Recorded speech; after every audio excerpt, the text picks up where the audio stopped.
Hey guys, what is going on? You are checking out the RCWR show covering the latest in wrestling, entertainment, and beyond. Since 2011, we are coming at you live for Memorial Day, May the 25th, 2020. Hey, hope y'all had a fantastic Memorial holiday. Let me know how you ended up celebrating it. Most curious how y'all did it. Me, I actually had to work. Normally, I have Sunday and Mondays off. And then sometimes from work, I get a bonus third day here and there. But guaranteed, always, I get Sunday and Monday off. And it was weird because I had tried to get a look at my schedule for this week that we're in right now as of last Friday. And there was nothing. I'm like, okay, what's going on here? Am I getting a vacation that nobody had told me about? What the hell is going on here? And so I ended up calling my boss over the weekend. Hey, what's going on, Lee? Oh, nothing much. Hey, I just happened to see the schedule and I'm not on there. I'm trying to figure out what's going on. And so he goes, oh yeah, okay, well, call me back around 4, or actually no, he said, let me call you back. I'll call you back around 4 or 5 o'clock, okay? I was like, okay, cool. 4 o'clock went, 5 o'clock went. This was on Saturday. I'm going, oh, okay.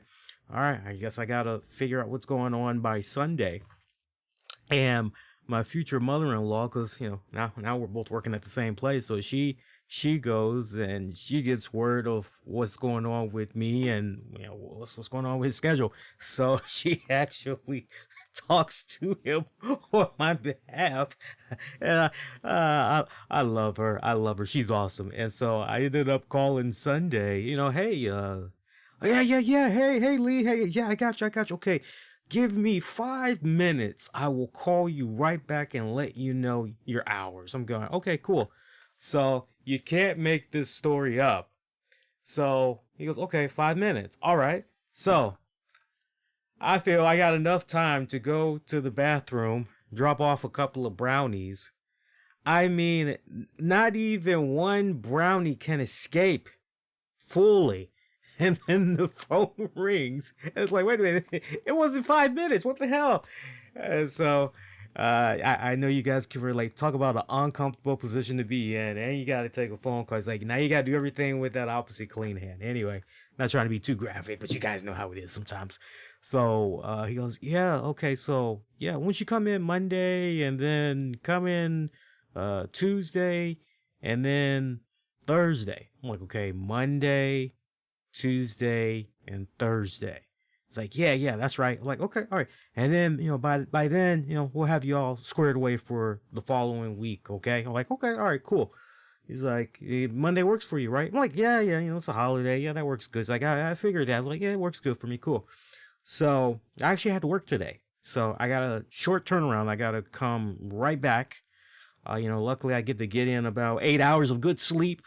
But pretty much I gotta turn right back around. So I do want to try to keep the show tonight as short as possible. So you guys gotta forgive me if we don't usually go because I know you guys are usually used to about 2 hours, maybe 2 hours plus. I'm thinking if we can do about an hour 15, hour 20, that's good for me. And whatever else we're not able to get into, we'll definitely get into it on the Wednesday show. But family did have a little bit of cooking. They did a little bit of cooking over here. I didn't get a chance to eat most of it. They made some beans.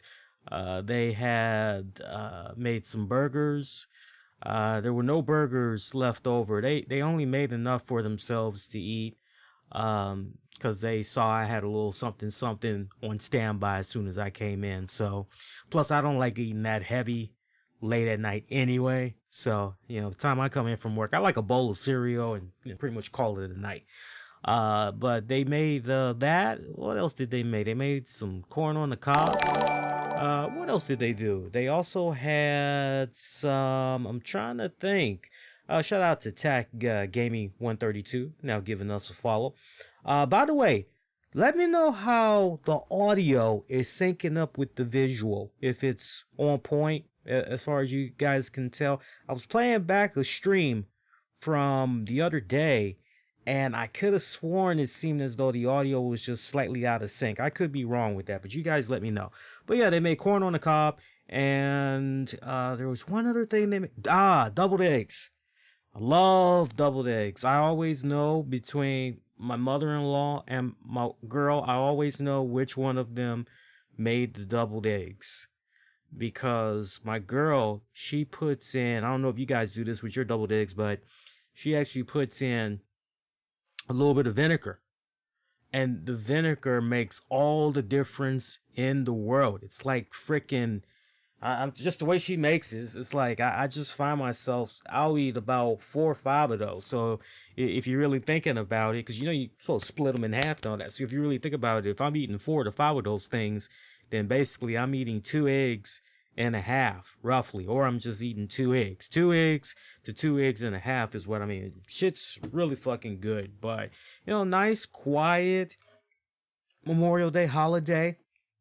Remember what I had said right before we went into the weekend? I said I have a feeling there's going to be a lot of people that, given the circumstance, what's going on with the pandemic, they're going to try to take advantage of the weather, and either they're going to be hitting the beaches and or they're going to be having some nice barbecue picnics from the back of their house, all of that.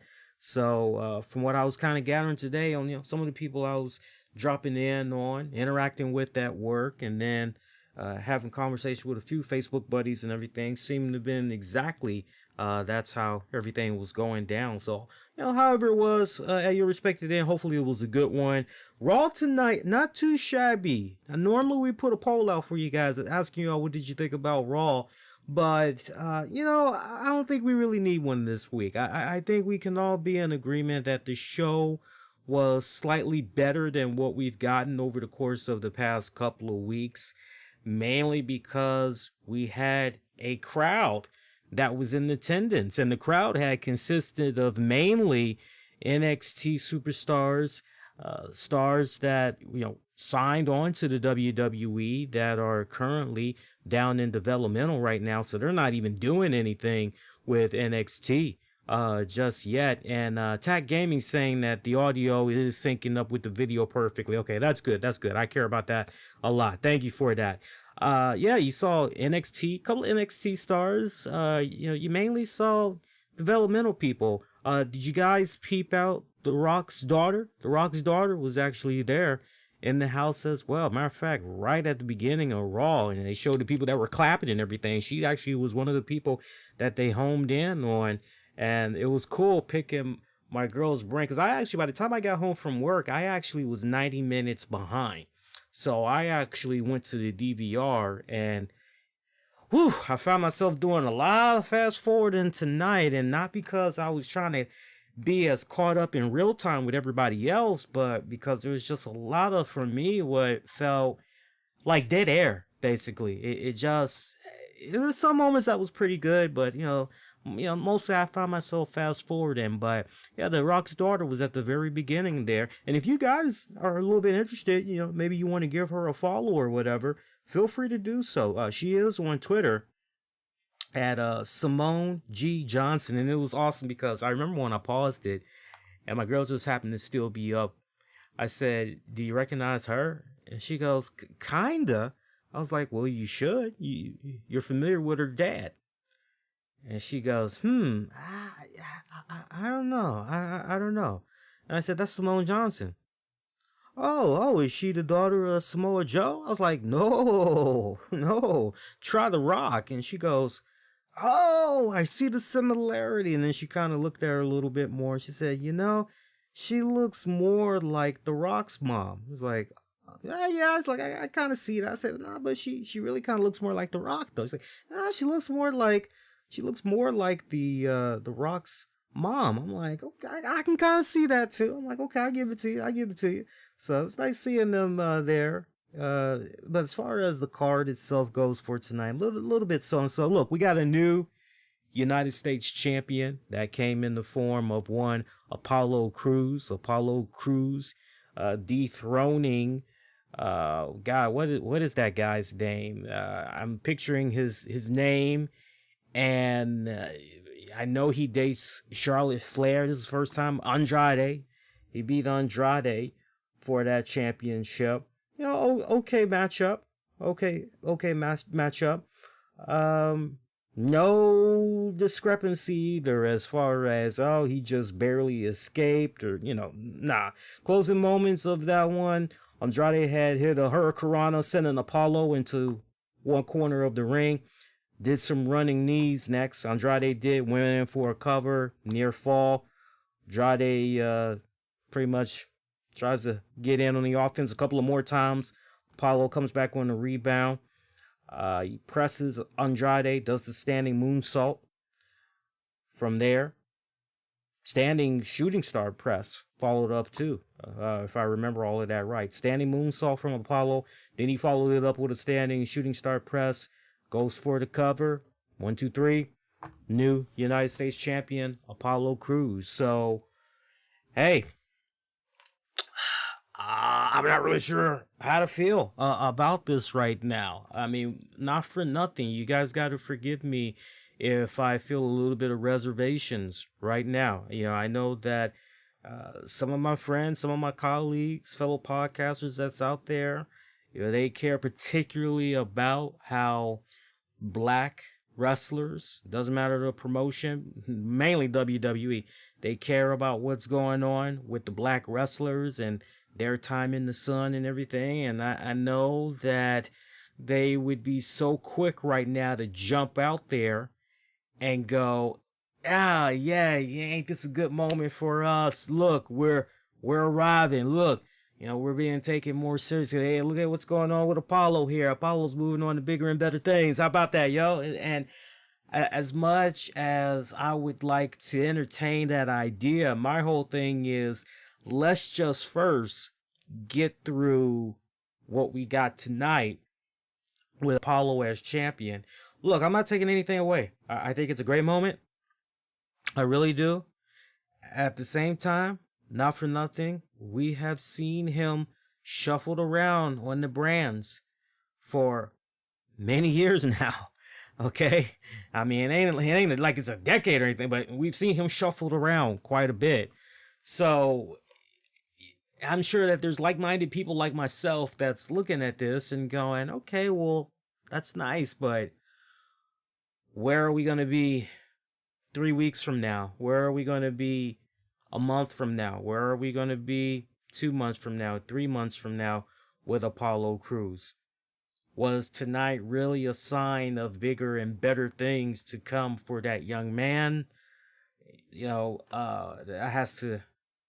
That's remaining to be seen, but you got to forgive me if I'm not jumping all up and down right now and going, but the bigger story that I took away from this was the fact that, man, now you have essentially even more dissension that's going on there in that Zelina Vega stable. Because not for nothing, Austin Theory, she no longer has his services.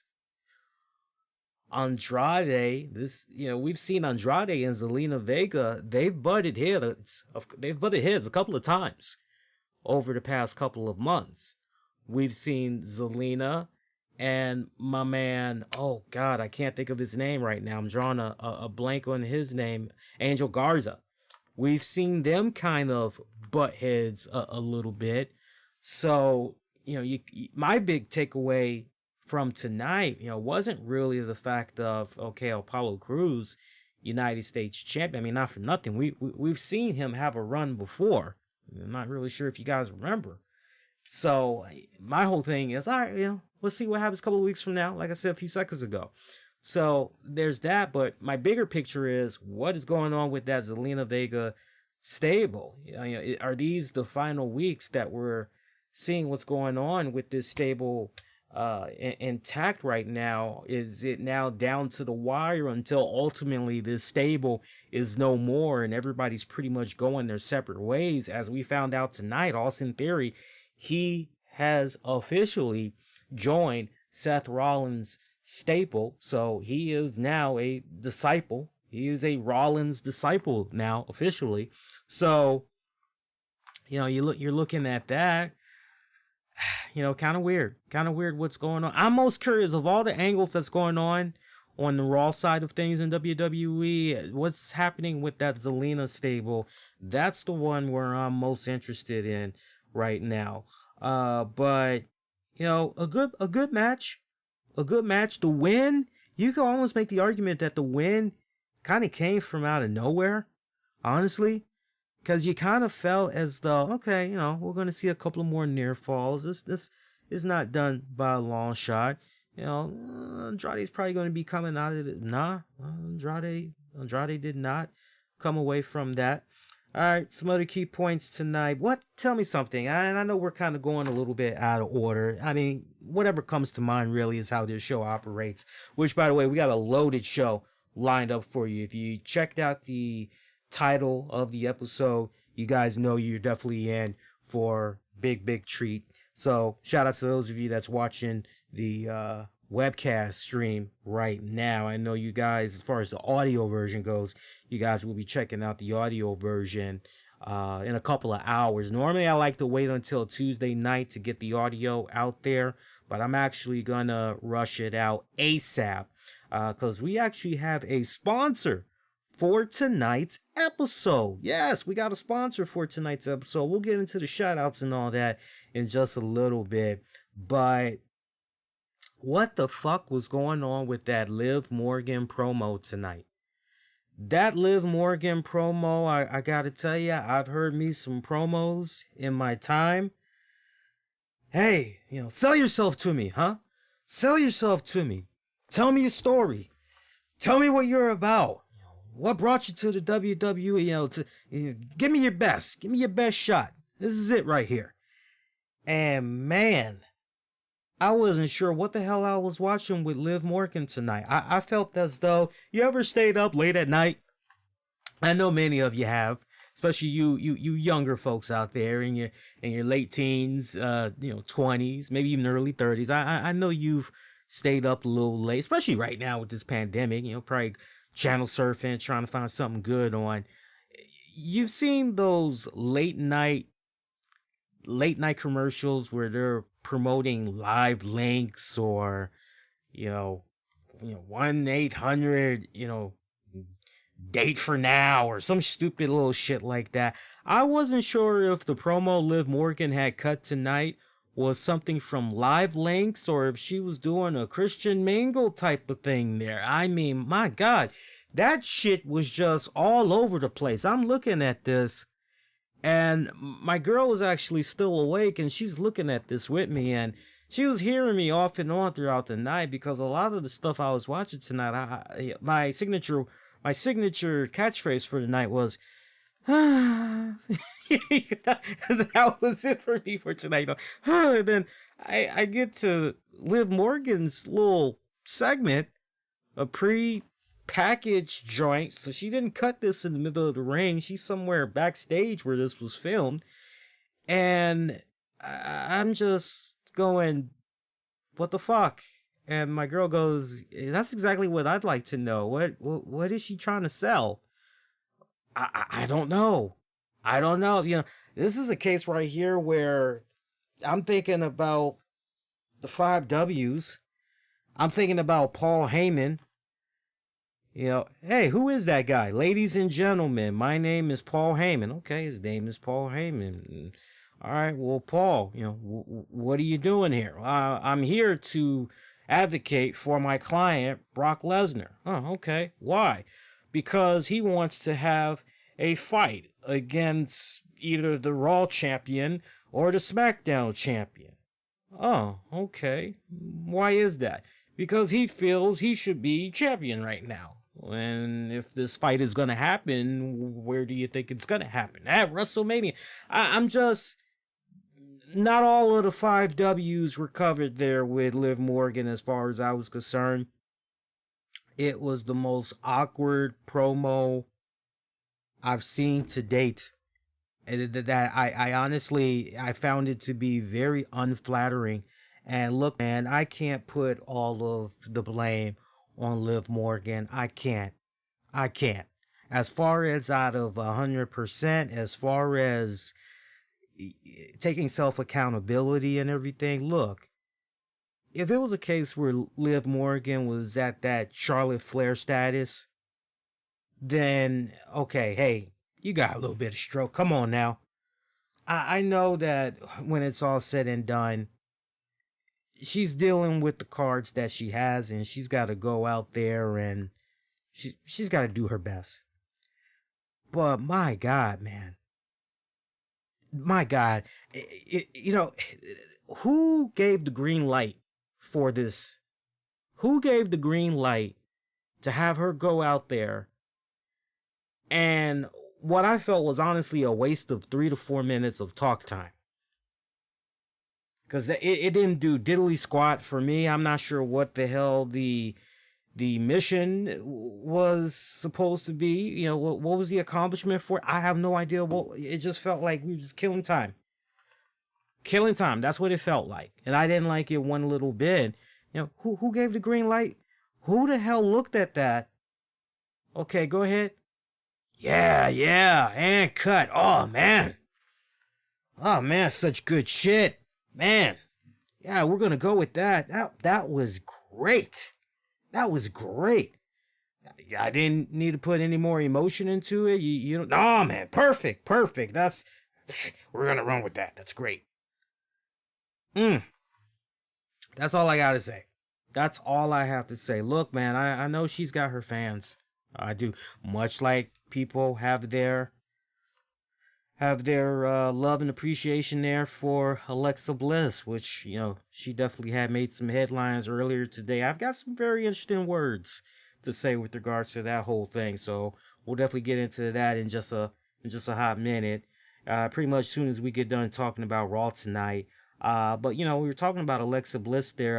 Alexa and Nikki, they had a little talking and brawl segment there with the Iconics, and that was just a whole little big old galore thing going on, attacking each other. You know, honestly, gotta tell you, as soon as I saw Alexa Bliss and Nikki Cross, I automatically said, oh, I think my dog needs to go use the bathroom. So I actually went and did that, took her out, came back. I see the Iconics. I'm going, oh, all right, let's try to fast forward this because I'm not really interested in this. All right, so they're continuing their little feud. Okay, whatever. You know, that's cute. MVP having a few words with Drew McIntyre on the VIP lounge. Great little exchange. I did actually enjoy that segment between those two. I appreciated the revisionist history from when MVP was last in the ring with McIntyre and he was trying to convince McIntyre, hey, this is why I'd be great working with you. This is why you need to have me working for you, because I can take you to the championship. I can take you to even better heights than where you're at right now in your career. I love that they brought back revisionist history from the last time the two of them were in the ring together on the VIP lounge, because I totally forgot about that moment. I'm not sure if you guys did, but I totally forgot about that moment. Hey, I want to take this time out. Welcome those of you that's checking out the show live. We are streaming on quite a few different platforms, so take your pick. I do have a chat room that's open so I can see where everybody is chatting from and everything. But right now we're streaming via Twitch. We're also streaming via Facebook, YouTube, and Mixer. I also want to give a shout out. I was quite pleased with the numbers I have been seeing the past couple of weeks. Want to give a special shout out to our audience via Fight TV, as we have a nice little audience that's growing over there on Fight TV. So appreciate that big time.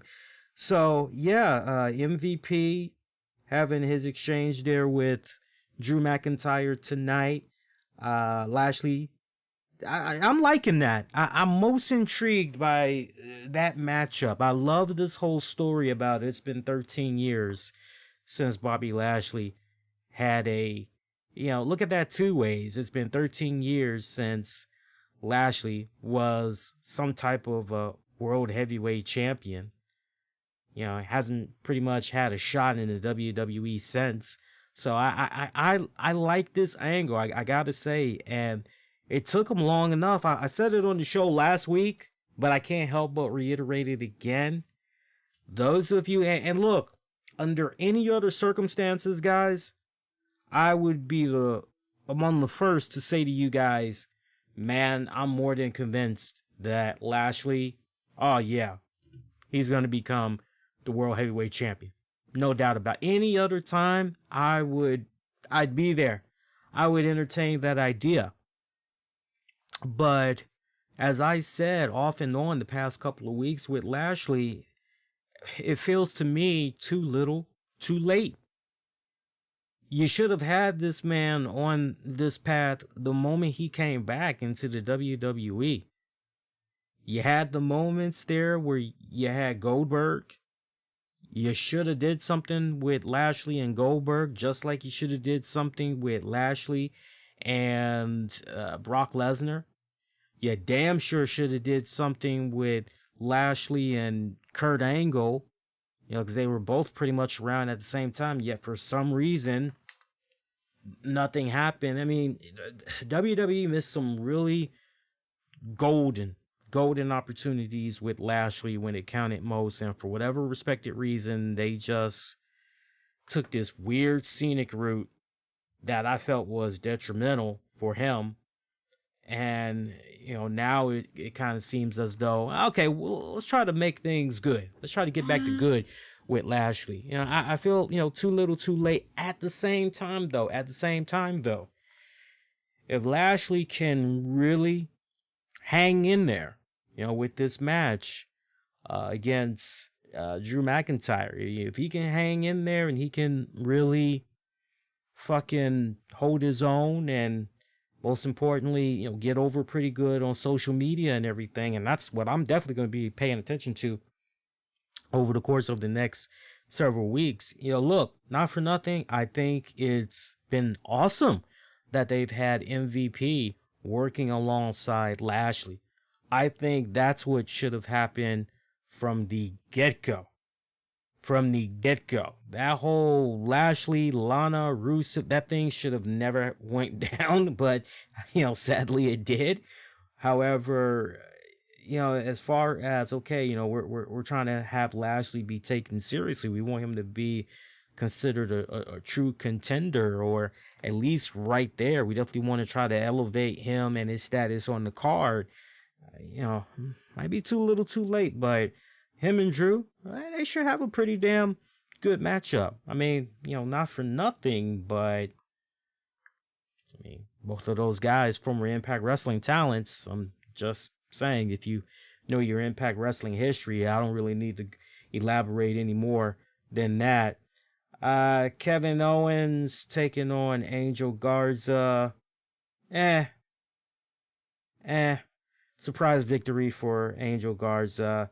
Hopefully that's gonna lead into something else. Hopefully it's gonna set up something bigger and better between Garza and Owens at Backlash. If that's the route that maybe it's gonna be going. Okay, cool.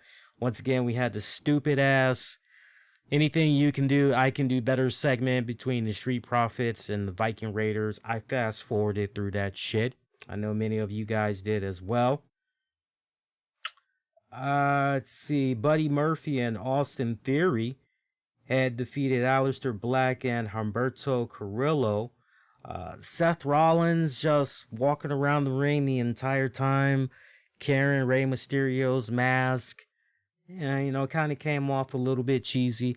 His minions are holding down Humberto's face near the steel steps, threatening that they're gonna do to Humberto like they did to Rey Mysterio a couple of weeks ago, last week or whenever it was. Pretty much, they didn't do it because Aleister Black was getting ready to charge after them, but Seth Rollins held him off, made sure he backed down, and basically was saying, Rollins was essentially reiterating what he had said in a backstage promo earlier in the night, which was Rey Mysterio, what happened with him, it was a sacrifice. As far as Seth Rollins was concerned, that was a sign to him. It was the sign that he kind of needed to let him know that he was going in the right direction and everything. And this match that went down tonight, he looked at it as just a means to an end, and that they really have no business trying to defend Rey Mysterio, because what happened to Rey Mysterio, it was something that was bigger than any of those men. It was something of a higher power, basically, is what he was putting out there. Later on in the night, we will find out that on next Monday's Raw, Aleister Black will be facing Seth Rollins one-on-one. Speaking of Rey Mysterio, supposedly, and this was announced as breaking news, Rey Mysterio is going to be on Raw next week to announce his retirement. Take that for what it's worth. I got somebody interrupting that. I don't know if that's going to be Dominic once again coming to his dad at the last minute saying, nah, you can't go out like this. Edge was seen tonight. He was chilling backstage. You know, talked about how Orton laid the bait. Edge bit. You know, he should have known better. You know, nice little talking spot that he had right there. You know, talking about, hey, you know, can I hang? He started naming all the people that he's faced over the years, the Undertakers, the Eddie Guerreros. I mean, he just went over it. But one thing that was pretty interesting is key choice of words he made, and it was a little bit of homage to the Undertaker. Matter of fact, if you've been watching Undertaker The Last Ride, and if you kind of notice, we haven't really been talking about Undertaker The Last Ride, that's because we've actually, myself and Tammy, we've actually been reviewing the Undertaker episodes as it's been coming for our Patreon members. So do consider being a Patreon member, as on top of accessing those episodes, you can access bonus episodes of the RCWR show. You can also access new exclusive series, 30 with Lee, Wrestling with the Topics. You know, if we don't do Wrestling with the Topics free for all for everybody to check out, guaranteed you get it over on Patreon. So check that out when you get a chance. Patreon. Patreon.com/RCWR show for those of you guys that want to check it out. But Edge says this one thing, you know, giving a nod to Undertaker. He says he has to prove to himself and wanted to thank Orton.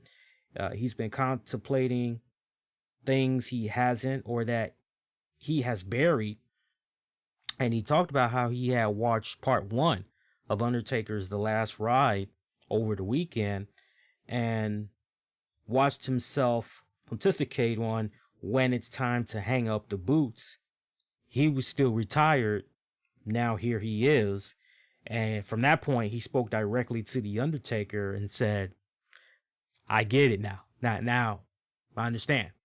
So that was pretty nice. But it's just basically told Orton, you know, you want to doubt my wrestling ability? You know, look, I faced all of these people. Yeah, I was able to adapt with any style. And pretty much Backlash, he's going to do whatever by any means necessary. He's going to dig down deep, and he's definitely going to do his best to deliver. That's all that a man can do. That's all that he can do. So that pretty much was it. Charlotte took on Nia Jax. Natty was a 3-way match. Winner of this got to face Asuka for the Raw Women's Championship at Backlash. Winner of that was Nia Jax. I think that was pretty much a no-brainer. I think we all kind of knew the direction that things were going with Asuka, and considering what was going on with Kairi Sane and all that, I think we all pretty much knew about that already. So that really shouldn't be a shocker for anybody there. Yeah, not as far as the match goes. Yeah, not too shabby of a match. You know, the girls went about 15 minutes. It wasn't too shabby of a match. But as far as the winner, I'm sure most people are kind of a little bit sour right now that it's Nia, and people probably would have preferred it if... Look, I think if we had to choose between the three, nothing personal against Natty. Everybody is just ready to see Natty take a well-deserved vacation for several months, and you know, we forget about her for a little bit, and you know, sometimes you need that. Sometimes you need that. I think everybody is probably going, Charlotte. It should have been Charlotte. Let Asuka get that payback on Charlotte, you know. But one could make the argument, Asuka did kind of get her revenge on Charlotte for that WrestleMania defeat. If you don't know what I'm talking about, that's fun trivia too. If you guys know what I'm talking about, kind of don't put it out there, but she kind of did if you stop and think about it. But if you want to do a little bit of revisionist history, reignite that feud once again, put another chapter into this whole thing with Charlotte and Asuka, you could definitely go in that direction. No doubt about that. No doubt about that. R-Truth sending a message to Rob Gronkowski. He hasn't forgotten about him and that 24/7 title. There actually was a video rebuttal by Gronkowski. I'm not sure when WWE cameras, because I was expecting just a traditional, okay, Rob bust out his cell phone, he's doing a selfie and he's talking that way. I was expecting something of that nature. I don't know where Gronk was when they were recording this. I don't know if the camera crew actually came to the Bucks training facility or what, but the way it was shot, I mean, very, very WWE professional. Was it not? For those of you that watch Raw tonight, it was very, very professional. So kind of going, where was this shot? Was Gronk at the studio there? Like when? When was he at the Performance Center? When? But pretty much Gronk telling R-Truth, I got eyes in the back of my head. I know what's going on with you at all times. Anytime you want a shot at this title, come get some. That pretty much was his whole message. Look, he cut a pretty good promo. I know a lot of people, don't like Gronk. I don't know what it is, but they are just not feeling him as far as... And I think what it is, everybody's so used to him doing his thing on the football field that as far as him in a wrestling ring, I've seen the criticism that's coming out there, and the guy hasn't even done jack shit hardly yet. But, that promo he cut tonight, you got to admit, pretty promising. Pretty damn promising what he put out there. So, I got to say, man, I like the arrangements that's going on with the Tampa Bay Bucks organization. WWE, with this whole 24/7 title. I'm most curious, especially when the regular season for the NFL kicks in, how this is going to continue to pan out. It just kind of comes off to me that for interpromotional reasons, just to kind of really go in depth about this a little more, it kind of feels to me that with WWE having the relationship that they have with Fox, FS1 and everything, it just feels to me that, especially with the games, and I haven't seen the schedule just yet as far as, who the Bucks are going to be playing, but I would like to believe that Fox is definitely going to have them a nice amount of Bucks games. So kind of having that in mind, you can't help but wonder, okay, well, to our advantage, we're going to try to do XYZ and everything. How cool as, I just want to run this idea by you guys, especially those of you that are NFL fans. How badass would it be to turn on, the NFL on Fox, the pregame show, not the pre-pregame show. I'm talking about the real pregame show with God, who's that guy? God, I can't think of the guy's name, with Howie and them. You know what I'm talking about. I was thinking Kurt Menefee. There we go. With Kurt Menefee and the guys. How badass would it be if Gronk was there on the set and, he's giving the guys in those first couple of weeks, their first 5 weeks, he's basically telling them about his thought process, playing football again and all that other shit. Maybe WWE is brought up, he's currently the champion. What does the future hold for him as the champion? And he talks about it and everything. And then R-Truth tries to go in there. If not R-Truth, I'm trying to figure out if maybe it could be one of the guys there from the Fox panel. And I tell you what, man, I don't know. I, I don't know how flexible Terry Bradshaw is, but I would love to see TB fucking pull a damn upset, and through the mix of it all, as freaking Gronk and R-Truth are going at it for the title and everything, I would love it if somehow Terry Bradshaw could get the 24/7 title. Terry Bradshaw, I don't care how old Terry is, take Terry from any decade, even now, he's still charismatic, energetic as I don't know what.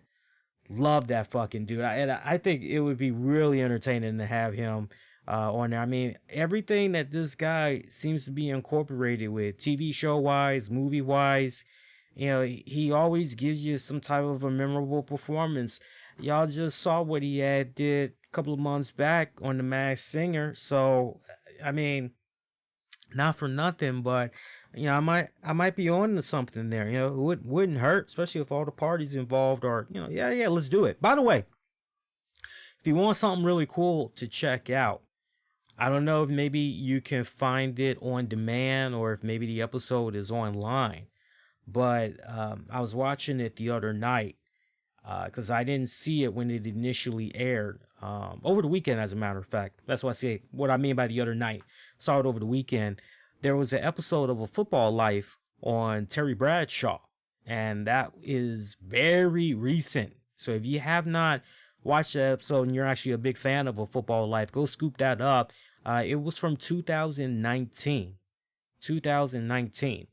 And I think it's very interesting when you watch that and then you look at the interview he gave on another Football Life episode. I believe it was from 2016. And 2016, that was on Chuck Noll, who, as you Pittsburgh Steelers fans know, you know, had coached Terry Bradshaw for a couple of years there. So I find it interesting because you know about Terry Bradshaw for many years. And very difficult for him to talk about Chuck Noll without, you know, having hurt feelings and everything, because he kind of, you know, it's a love-hate relationship that he had with Noll. But it's interesting to see where he is in 2016 during that Chuck Noll piece, and then where he is now with that 2019 Football Life episode, just dedicated all to him. It's almost like night and day. You guys will thank me later, but yeah, it was a pretty good episode. See, anything else we need to get into here?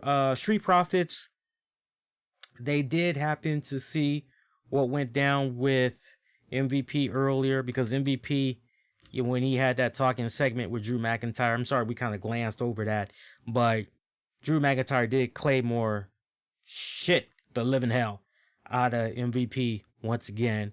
Lashley was about to get him some, but MVP did his best to hold him off. Pretty much, nah, man, we don't fight until pay-per-view time. So, Street Profits, they saw what went down with MVP, was talking a little trash. MVP issued a challenge to them. Well, won't you guys meet me, MVP, in the ring? So that pretty much was your main event match. Street Profits got over via DQ. MVP and I'm trying to think what happened right here after that. Drew did come out, a little bit of a brawl that was going on there, and trying to think. Yeah, he came out there. I'm trying to think if he got his hands on Lashley. Lashley did hit him with a spear. I remember that. Lash hit McIntyre with a spear. And they pretty much were just brawling. Refs come out. He actually had a couple of NXT dudes. Which was funny because you think about the WWE crew and they're talking about, they're practicing social distancing, blah, blah, blah. And yet, here they are with the refs. They're getting involved as well. But Drew kind of made work of some of those NXT guys, and they go at it a little bit more, him and Lashley. And Raw just pretty much ends with both guys being held back and everything. Now, let's address the elephant in the room. Some people are looking at what went down with Raw tonight and the fact that the NXT and developmental cats were basically the audience for tonight's show. And shout out to those of you I was interacting with on social media earlier. I had asked you guys, hey, chat me up. How you like Raw so far? Haven't watched it yet. What's been going on?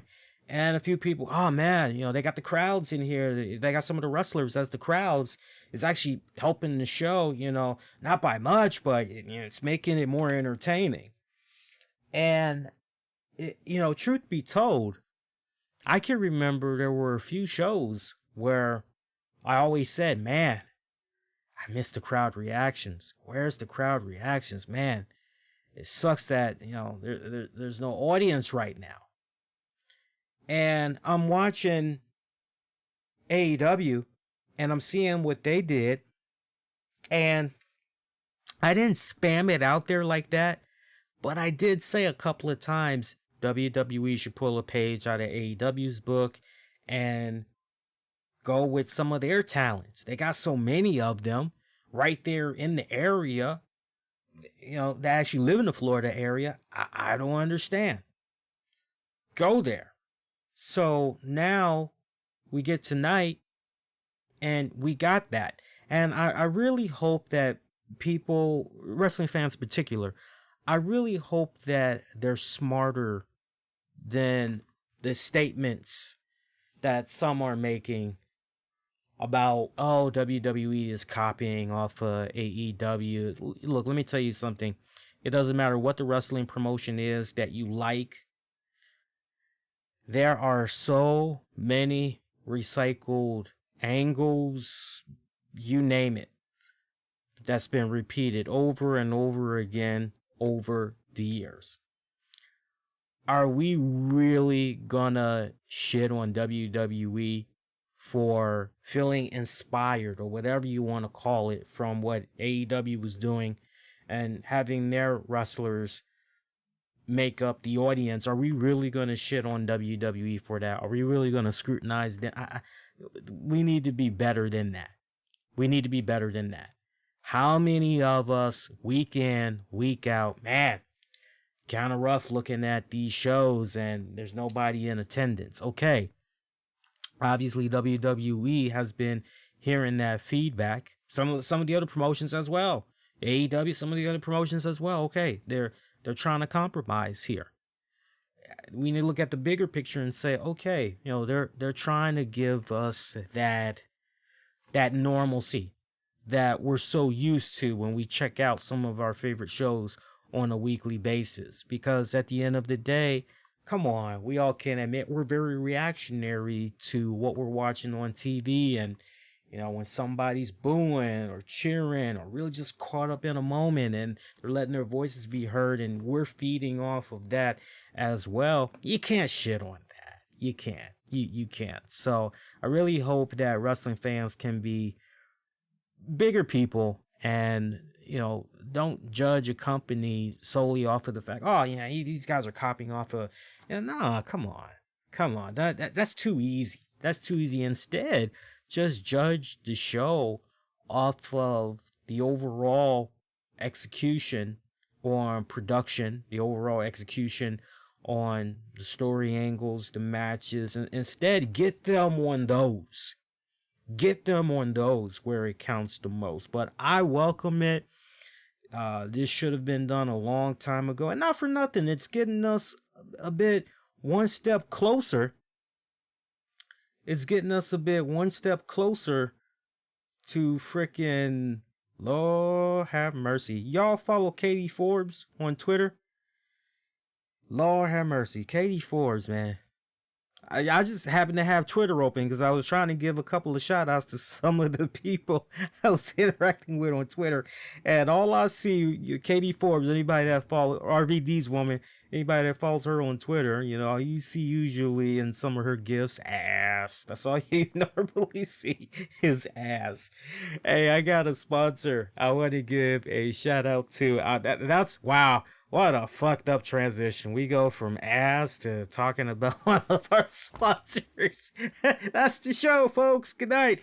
No, seriously, we got a sponsor that we want to take this time out and recognize. Awesome sponsor. I definitely want you guys to do your part and check them out when you get a chance. The name of them, ithankme.com. Once again, it's a website. Check them out. ithankme.com.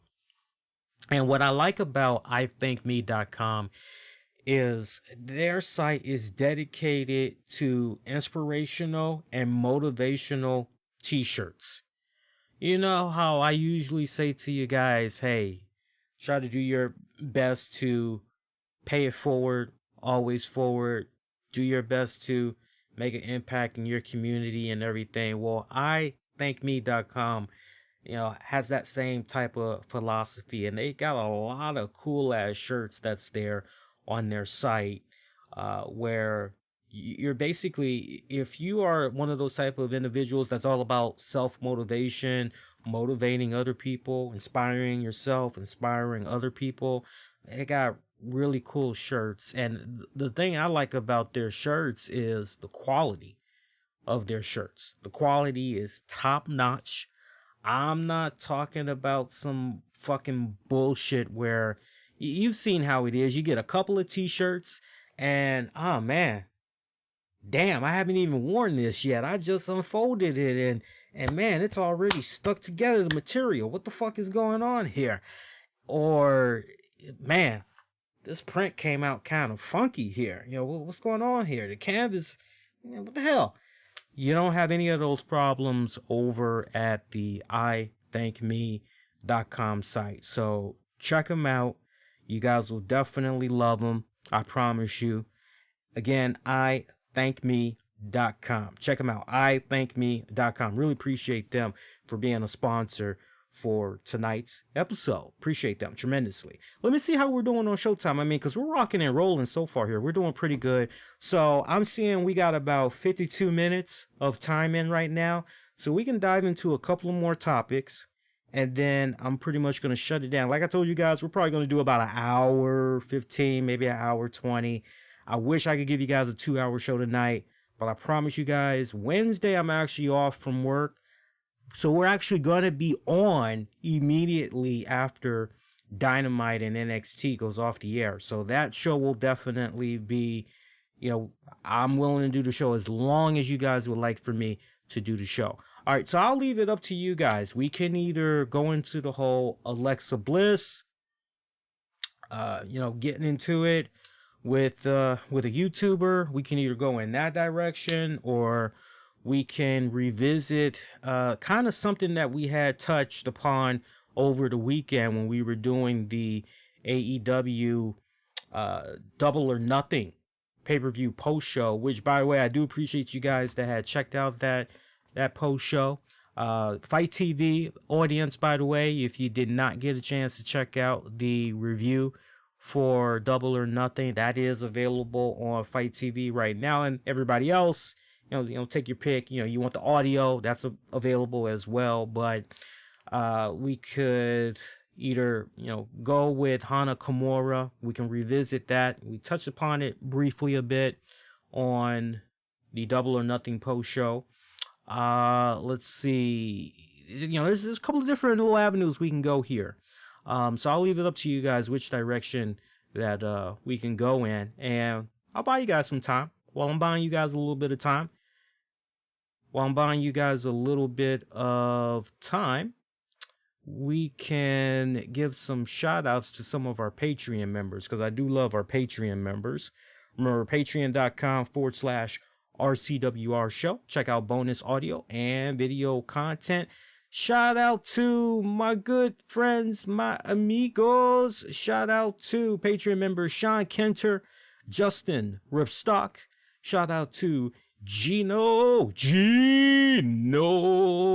Also, shout out to John Krauser, Michael Wolf, and shout out to John Davis. I didn't mean to take that awkward pause there. Also, shout out to Tony Bing Gaming. You want the very latest on all things Marvel Strike Force, Marvel Ultimate Alliance 3, Marvel Super War. Tony Bing Gaming, tips, tricks, news, walkthroughs, reviews, whole 9 yards. Check him out. Tony Bing Gaming, awesome YouTube channel. I'm subscribed to it myself. Love it. He's got a great Patreon paywall as well. Appreciate all of our Patreon members. They are one of the main, as well as our sponsors we get to work with. They are all essential. They are heartbeats.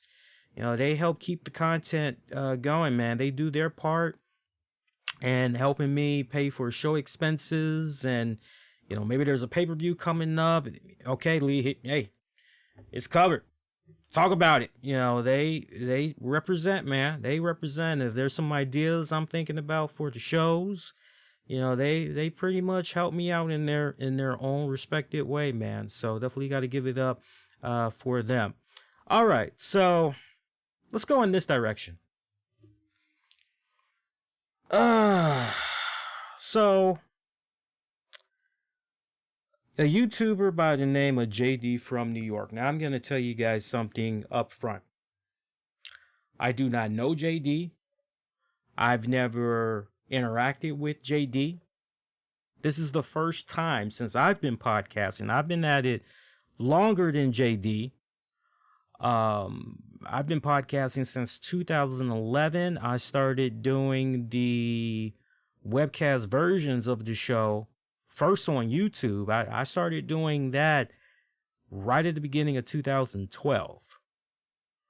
So he definitely wasn't around back then. As far as the people that were around back then, it was before the real estate really just opened the fuck up and just, you know, every time Dick and Harry is doing a webcast on wrestling and all that, podcast on wrestling. Just as far as among YouTube, it was me, Bruce Blitz, Damian Nelson, David Hero of the Pro Wrestling Report, Sean's View Entertainment. We were the main, if you want to look at who were the Godfathers, we were the Godfathers back then. And then over time, you had, I know for Bruce Blitz, Bruce got tired of dealing with the YouTube politics. Every time you turned around, you know, pro WWE fans, they did not agree with some of the shit that he was saying. They would get his channel in trouble. I don't know how they did it, but they would get his channel in trouble. He must have started his YouTube channel up about maybe 5, 6, 7 times. And eventually he just said, fuck this shit. And he just rolled out.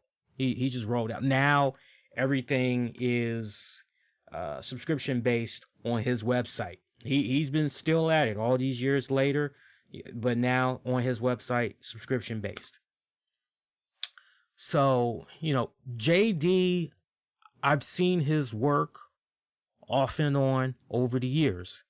Now, you know, I know that he's got his fans, and if you are expecting some type of a burial from me of JD, you're not going to find that here. What I will say, though, is I'm familiar with his work. I'm not a fan of his work, but I respect him. I respect the dedication. I respect the hustle that he has put into his respected work, because this isn't for everybody. This is not for everybody. And the number one thing I've always told people that decided they wanted to get into podcasting, you know, you got to have thick skin. There's going to be criticism that's going to be coming, you know, left and right. You know, it goes so much beyond people that just simply disagree with you and, okay, a meeting of the minds. It goes deeper than that. You know, some of these people, when you are in their mind belittling, making fun of some of their favorite superstars, their promotion, them be fighting words for them. And they try to go low sometimes. Some of them will go down low and dirty, and, you know, whether they'll bring up your looks or whatever. You know, you got to have thick skin, because, you know, it's podcasting. It's not for everybody. It's not for everybody. So I respect his hustle. I respect his game. The comments that he made, you know, first off, this is where people kind of, I'm going to be devil's advocate. I'm going to look at everything. How you guys walk away from it, it's up to you. So just kind of get you guys a little bit caught up to speed here on what exactly I'm talking about. First off, the comments that JD had made about Alexa Bliss, per what he said on his social media account, and we don't follow each other. I just was curious, seeing how he was responding to it and everything. Apparently, this is something that he said about Alexa Bliss a year ago, or something of that nature. Now, where things kind of get a little bit confusing is, well, wait a minute. Why are we tripping over something that JD had said a year ago? What the hell? So you have this person that, who I look at honestly as kind of an instigator, yet at the same time, what I found most interesting about this was the person that had put out this tweet did not at Alexa Bliss. I want you guys to marinate on that. This person with the handle JD from NYS Burner. All right, so he's letting you know he's kind of like a burner account, basically. JD and only Jane and JD can correlate sex with Alexa Bliss with her in-ring work. My God, what a take. Let's let you guys listen to this audio here. Hopefully JD doesn't mind me sharing this audio here. Hopefully you guys can hear this. And let's see what we got here. Will this load up? Let's see what we got here.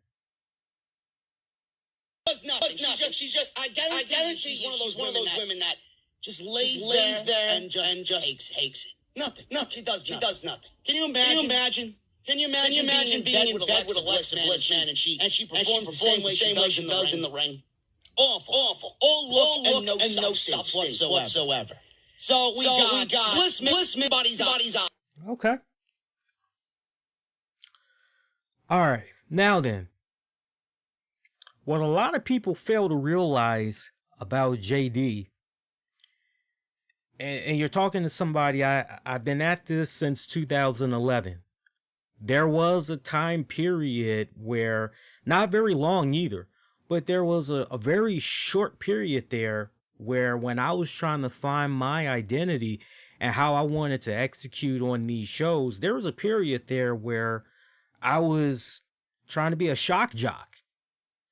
And my listeners that were with me from the very beginning, they knew, nah, Lee, that's not you. Like, why are you trying to change into something that we know you're not? And we've been watching you from the beginning.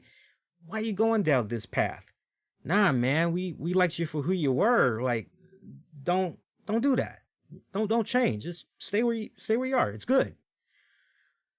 So JD talks a certain way. He talks a certain way to create shock, sound bites. I know he's thinking as far as good sound bites. You know, hey, this is a great little thing. Get a little clip, put it online of the show, a hot take, shock and awe. But let's get down to the heart of the matter. What he's really saying about Alexa Bliss is simply this. Hey, man, her ring work, everything about her, put the looks to the side, she fucking sucks. Terribly. That's what he's saying.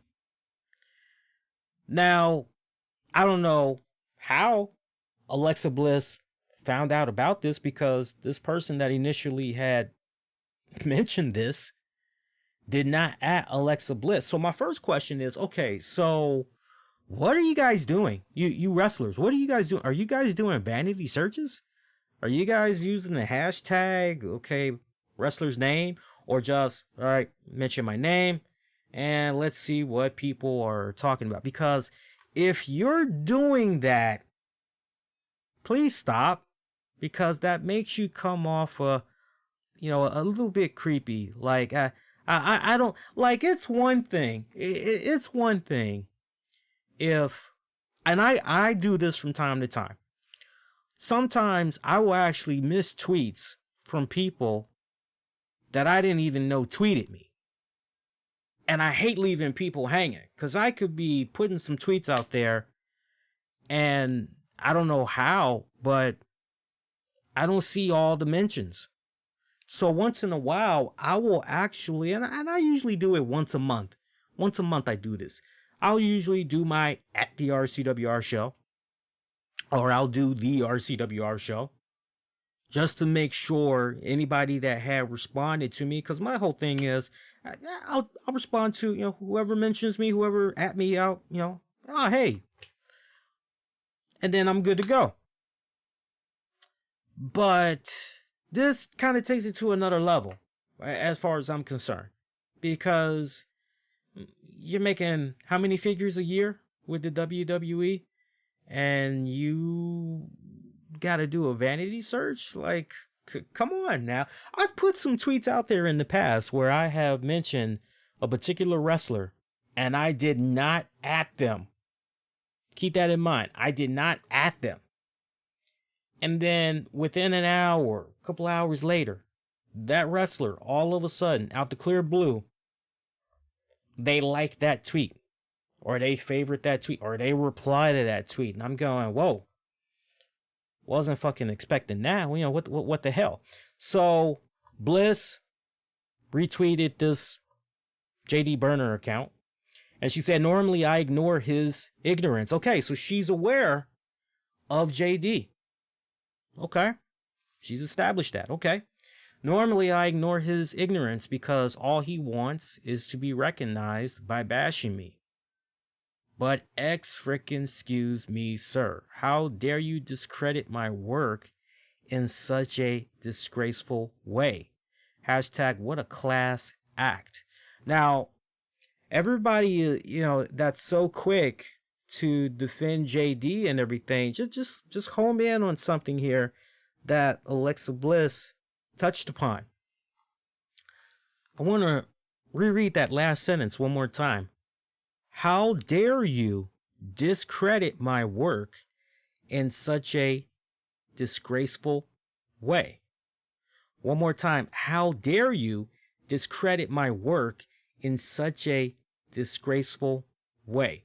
So her only issue with JD, in a nutshell, okay, hey, you're entitled to your opinion. You're entitled to your constructive criticism of my work. That's your right. But to do it in the fashion in which you did it, it was distasteful. It was distasteful. One more time, it was distasteful. And I totally see where Alexa Bliss is coming from. This isn't me taking sides. There is wrong on everybody's part here. And as I always try to bring up on this show, self-accountability.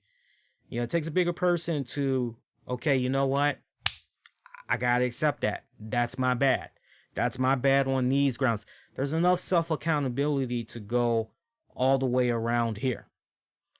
So, from JD's standpoint, as well as any podcaster's standpoint, as I've always tried to say, I can't really speak on behalf of all podcasters, but I would like to believe a guy like JD will definitely back me up in saying this. At the end of the day, us veteran podcasters that's been doing what we've been doing all these years, it's never personal.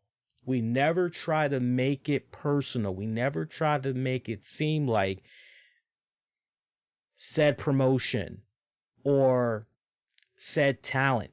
We never try to talk about them in such a way where it seems as though we're doing a personal attack on them. It's never personal, because for vast majority of us podcasters, at the end of the day, we don't know these people in real life. We're not talking to them on the phone for 2-3 hours, or text messaging them, or emailing and all that other FaceTiming, and we're not doing any of that shit. Kick. What's the other one you guys like? WhatsApp. We're not doing any of that shit with them. For most of us, we are judging what they're doing on our television sets multiple times a week. That's what we're judging off of. And when we have something critical to say about them, yeah, it could be a little harsh. Yes, it could be a little harsh. But it's never personal. Because at the end of the day, we don't know these people. Now, JD needs to take self-accountability. The sexual reference that he made there, I was totally fine with him critiquing her work. I had no problem with that. Me personally, the thing about sex, what she's like in bed, and what was that again? I got to hear that again. I'm not picking on him, but I need to hear that again, because I want to make sure I'm not taking him totally out of context here. Right. She does nothing. She does nothing. She's just. I guarantee she's one of those women that just lays there and just takes it. Nothing. Okay, so she lays there and she takes. Okay, so when it comes, well, let's finish this out. She does nothing. Can you imagine? Can you imagine being in bed with a Bliss man, and she performs the same way she does in the ring?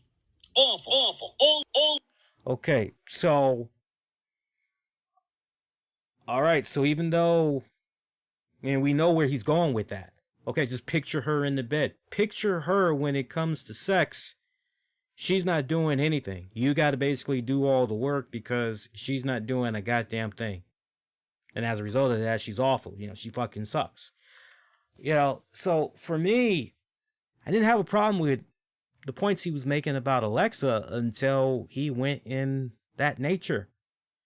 We're supposed to be bigger. We're supposed to be better than that. And let me tell you something. It'd be one thing if a wrestler was putting out that same kind of venom when they would always interact with people on social media and everything. And when it comes time for them to take that venom right back, oh, they got to cry foul. That'd be one thing, right? It's like, well, wait a minute. You're putting it out there. Now, when it comes time, you can't handle this shit. Well, fuck you. What's up with that? That's one thing. And see, here's the other thing that we need to remember as well. We gotta, and see, this is where I'm just a little bit slightly disappointed in my colleague here, because certain wrestlers, hey man, they off limits. Man. If you're gonna talk some stuff about them, you gotta dress that up, because man, you know that person used to have an eating disorder, right? You know that person used to go through some serious shit, right?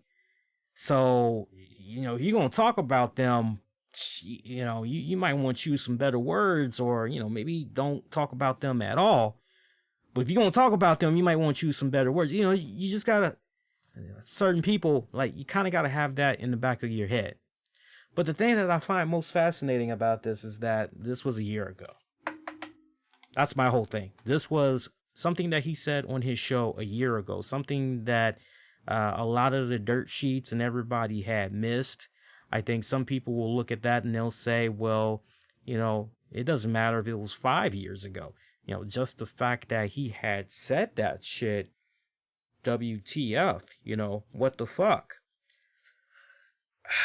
Again, You asked me straight up, how many times have I been on this show off and on over the weeks? And I've talked about the work of Alexa Bliss. I'm not a fan of Alexa Bliss. I've even gone on record and said, shit, wasn't it 2 weeks ago?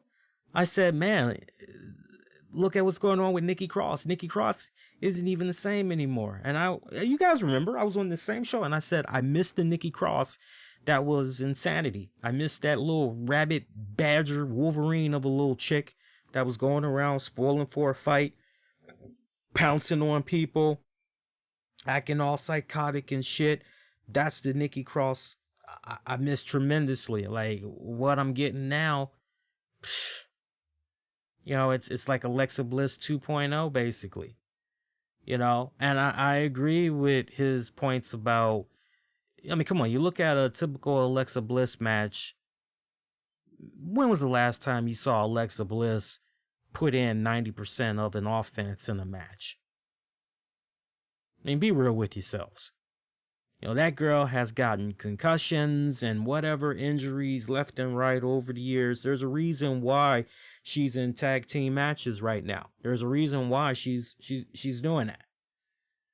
You know, and rather than WWE do the right thing and say, you know what, you know, we appreciate her work and everything, but we got so many other women that signed onto our roster, you know, down in developmental especially. We need to give some other girls an opportunity here to shine. She has her moment of Bliss segments. I look at that as a moment to go fucking either take a piss, walk the dog, take a dump, do whatever. You know, the only time I really had enjoyed the work of Alexa Bliss was when she was a heel. I'm not feeling this babyface Bliss that's running around and all that shit. I'm not. I'm just not.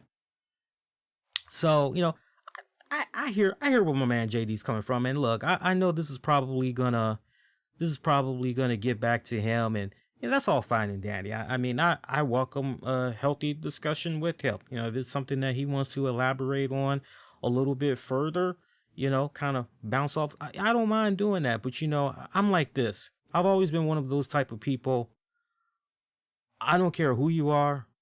I don't care, you know, if you know the same circle of friends that I do. I'm always going to tell it right down the middle. You go at your own accord. But I'm always going to tell it like it is, right down the middle. You know, both sides, you know, are kind of wrong. Now, some of you may say, well, damn, how is Alexa Bliss wrong here? Like, Alexa Bliss is wrong from this standpoint. Alexa Bliss is wrong from the standpoint of this person did not at her. So that lets me know that she was, yeah, I got some time to kill. I got about an hour until it's time for me to go get my nails done, go get my hair done, you know, go put some makeup on. Hey, she might have been in her hotel room or whatever, you know, just walked her pig outside, whatever the hell, you know, or has, you know, she's got a pet pig, right? Anybody knows that I watched her little documentary. She maybe was just kicking back. Let me see what's going on Twitter. Looking up the hashtags. Well, let me see what people are saying about me. And that was probably one of the first fucking joints that she had came across. Now, what I'm most curious about, this little burner account that she had replied to, which, by the way, the handle is gay D206, right? I just want to take a guess. Avatar is probably of a cartoon, or there's no avatar, or maybe it's somebody holding a belt, and maybe they got like 50 followers. All right, let's look at this burner account here.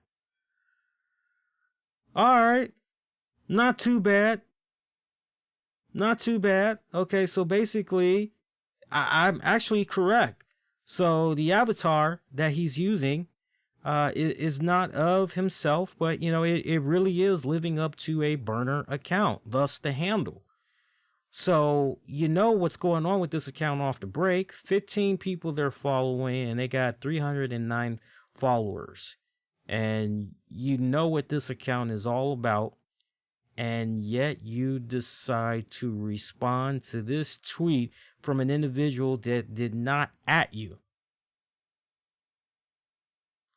I don't know about you guys, but me personally, if I come across a tweet that I don't like, and I told you guys when I do what I do, when I'm looking myself up and the reason why, if I come across a tweet that I don't like, I don't publicly acknowledge that person. I simply will either do two things. I'm either going to mute them, and then I don't see any of their comments again on my content, or depending on the severity of whatever it was that they put out there on social media, I'm going to block them. And then they ain't got to worry about, reading my shit ever again. And I definitely don't have to worry about ever coming across them and their content again. It's as plain and simple. Benji UK, they are searching Paige. Paige is doing it, calling out bullies. Ryan Satin started all of this. My whole thing is, I don't care who started it. Somebody is supposed to be the bigger person and say, and that brings me to a point that Lance Storm had made, which was a great fucking post that he put out there. And I want to read this. I want to read this to you guys here. It's short. Just bear with me here. It was actually one of the last tweets I had put out right before it was showtime here. And I've got a lot of respect for Lance Storm. Been one of my favorites over the years. So Lance Storm said this, and I quote, where is it? Hey, I just saw it here. Hang on a second here. Lance Storm, where are you, buddy? There we go. Lance Storm, he did a 2-part message earlier tonight. He said, if someone says something negative about someone and does not tag them, they are only voicing their opinion/ignorance to those who follow them. If you follow, then retweet and tag that someone, you are the one causing harm and spreading hate. Hashtag stop stooging. So fucking accurate. How many times have you seen it? You've put out some type of, it could be constructive criticism about a wrestler or a promotion. Maybe one of your followers or somebody that just happens to be reading the hashtag, searching or whatever, comes across what you had said that was constructive criticism or just criticism at its finest, and they at the person or the promotion that you're talking about.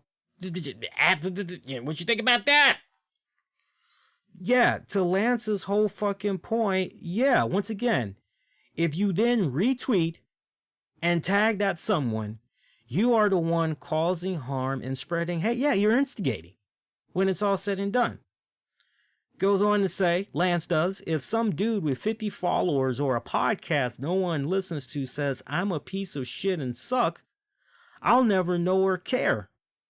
If you tag me and tell me what they said, you are worse than they are. Hashtag instigator, hashtag pot stirrer, hashtag stooge. He's absolutely fucking right. My message to, these wrestlers, man, I know you guys want to do the vanity searches, or, somebody will at you and, hey, man, this person is saying this shit about you, man. What you got to say about that? I'm not saying you got to go run and hide, but you got to ask yourself, okay, do I really want to respond to this? Am I supposed, do I want to be better than this? Everybody has a choice. Everybody has a choice. My mentality, my keys to success as far as social media goes and mastering social media, and I wish most of the wrestlers just kind of had this same philosophy. Treat social media like this. Advertising. Treat social media as promoting your brand. If you are a wrestler, if you are a professional athlete, if you are a celebrity, you're a singer, whatever, you know, your face, your name, that's your product, that's your brand. So promote yourself on social media as a brand. Hey, you know, I'm going to be starring in such and such with blah, blah, blah. I hope you fans will check it out. It's going to be a great movie. Hey, I got a new podcast that's getting ready to drop this week. I'm going to be talking about blah, blah, blah, blah, blah, blah, blah, blah, blah. Your questions. Hey, I'm going to be, you know, talking about blah, blah, blah, you know, you get the point that I'm making. Treat social media nothing more than, now, I know for some of you guys that hear that, you go, well, you know, that sucks because, you know, we like interacting with some of these people and, well, you know, well, let me tell you something. For those of you that's doing social media right, I'm sorry. You guys are just getting caught up in the crosshairs. But there are one bad too many apples that are using social media the wrong way. And as a result of that, everybody's suffering as a result. Now, that's my mentality that I have with all the social media platforms. It's all about promoting the shows. If I'm watching whatever show is on, I'm talking about it, giving a couple of little thoughts here and there. Pay-per-view is on, I'm talking about that. Now, I do have my personal favorites that I like interacting with, and it's a very small handful. And you know why it's a very small handful? It's a very small handful because they have shown me to have a steady hand.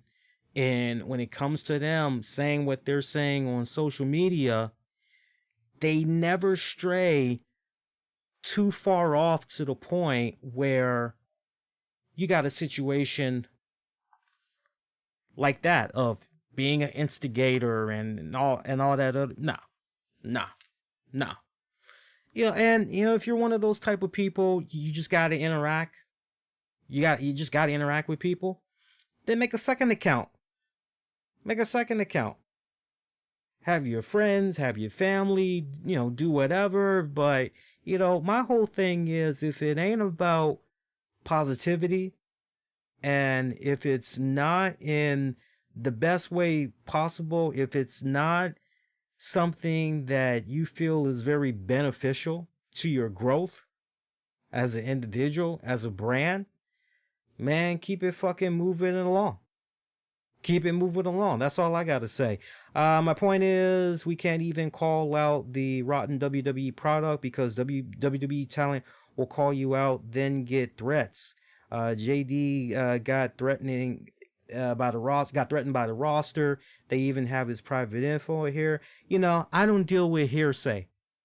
And like I just told you with regards to JD, that's somebody that, you know, once in a blue moon, you know, I've checked out his stuff. Don't always agree with his points, but I respect his game. I respect his hustle. Let me tell you something. And Benji, you got to forgive me because I've never seen you here in my chat room before. So you got to forgive me. I'm not picking on you, but any longtime listener that's been checking out my show since 2011 will tell you. As far as being critical of the WWE or any promotion, giving them their praise, giving them props, you know, giving them criticism, giving them constructive feedback. I've always been consistent about them over the years. Always. So, and nothing weird by WWE has ever happened to any other platforms that I'm on where I happen to be talking about their product. Let me tell you something. The one time me and WWE actually did clash. Me and WWE actually had clash because there was an infamous Randy Orton clip from a WWE house show in Africa where a fan got in the ring and jumped fucking Randy Orton. And it's funny when you go back and you listen to my audio over that video and I'm trying to let folks know what had happened. When you hear how I sound back then, which I think was maybe 2014, 15. And then you hear how I sound now. You're going, wait, it's almost two completely different people there. What the fuck is going on there? But my point is, for the longest time, that clip, I mean, it still is one of my most popular videos on YouTube today. One of my most popular clips on YouTube. WWE got wind of it and they decided, well, no, that's from one of our house shows. So whatever money he might have been making off of that, that's our money now because that's our content. So they put a claim against it. That's the only time. And I've been doing my thing on YouTube since 2012. Been doing my show since 2011. But we started doing the webcasting, particularly on YouTube, since 2012, go all the way up to now. It's the only time that I'm aware of that I've ever clashed with WWE. Any other time? So for me, you know, you're talking to somebody that's truly unbiased, can look at both sides of the coin and everything. You know, the best advice I can give to podcasters, particularly, you know, not so much listeners. Listeners are gonna like who they like, and if they feel they need to defend who they like, they're gonna defend them to the fullest extent. That's a no-brainer. But, you know, my advice to fellow podcasters, you know, this is a really good learning lesson right here. It's a good lesson to be learned by this, which is, yeah, there's a right way and there's a wrong way to critique somebody and their work. And you got to choose wisely how you're going to go about critiquing that person or that promotion and their work. And you got to be consistent about it. I mean, you just never fucking know. You just never fucking know. And I'm sorry, but maybe call it a case where I'm getting old. Maybe you could say that. But for me, my mindset,